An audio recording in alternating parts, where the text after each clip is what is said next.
Hello, and welcome to Catholicism in the Car. My name is Parker Zerbal.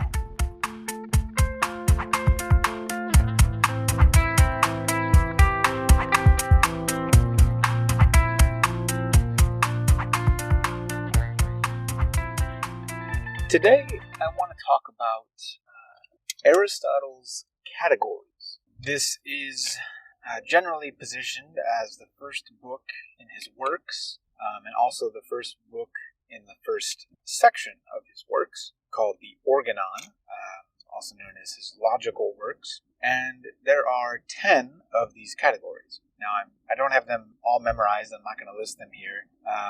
And my thought is not really to even talk about each one in particular, but to talk about the general theme of what Aristotle was trying to do through this work. Now, I'm not an expert in this. I've read the categories once, and although I did read it quite attentively, I've only read it once.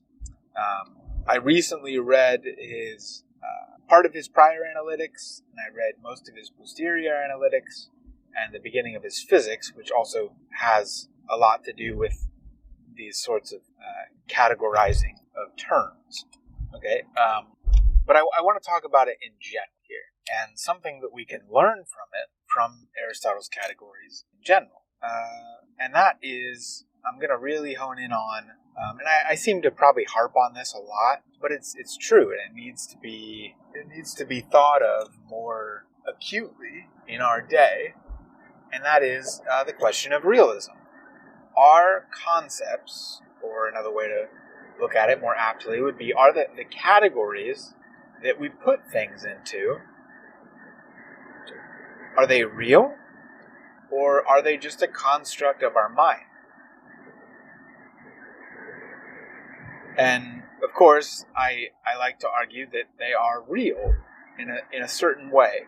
At one point in my life, I definitely considered myself more of a Platonist, thinking that these concepts, these categories, are real somewhere in a more abstract state, and they're in their most pure form in that abstract state. But I think as I've learned more and I've thought about these things more, I have kind of shied away from that view as much more, and I've gone more towards a more Aristotelian view, which is more of these categories, these concepts, they're real, but they're only as real as the objects in which they inhere. And notice I said inhere, not adhere. They're inside the object more than they're connected to the object, okay?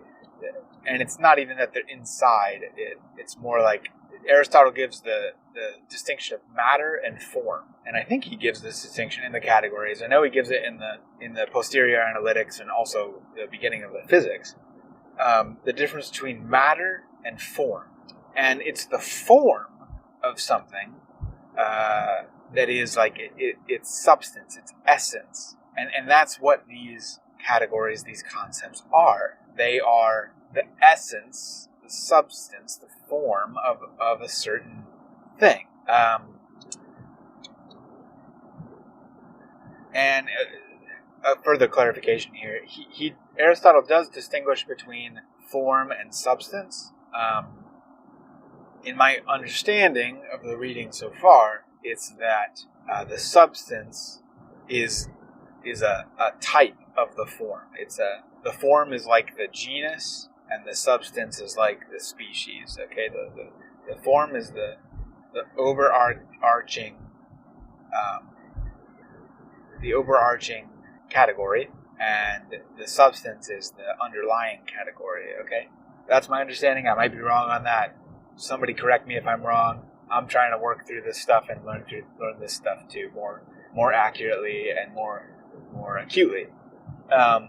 So matter and form.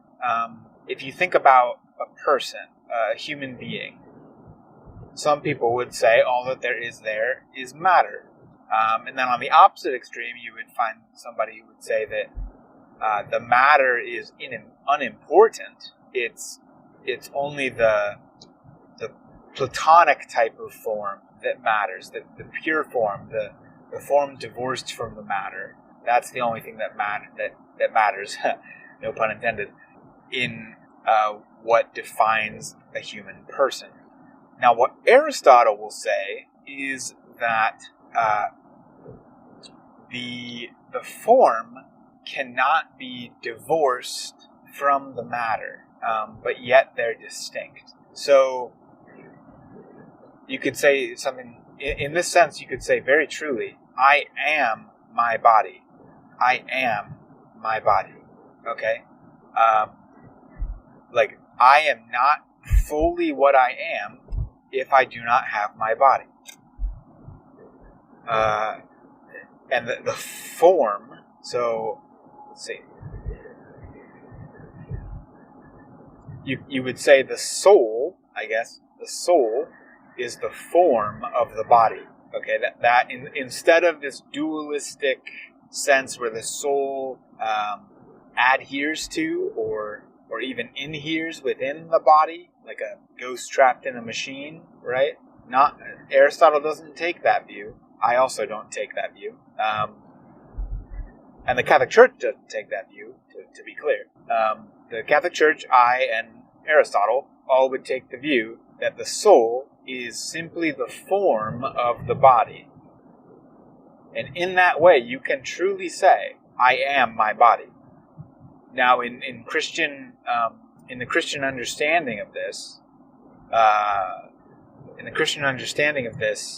you know, a lot of times Christians will make the mistake of thinking in the more dualist sense, and I think that brings a lot of problems down the road. We can talk about that more later, and I think I've touched on it in the past.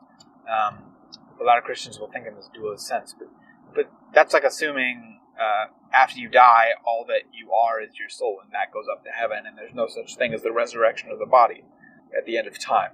The way Catholics, and I'm quite sure Orthodox as well, would understand this is that from the beginning, man was not meant to die, and that is seen in that from the beginning in man's creation, his soul and his body not ever meant or designed to be separated, because the soul is the form of the body. So it's an unnatural state for the soul to be separated from the body. Death is unnatural, and I think that's why we have such an abhorrence to it. Death is unnatural because the soul is not meant to be separated from the body. It creates this state that is contradictory. It's not meant to be. In a real sense, it cannot be. It is only because reality is broken that death is present.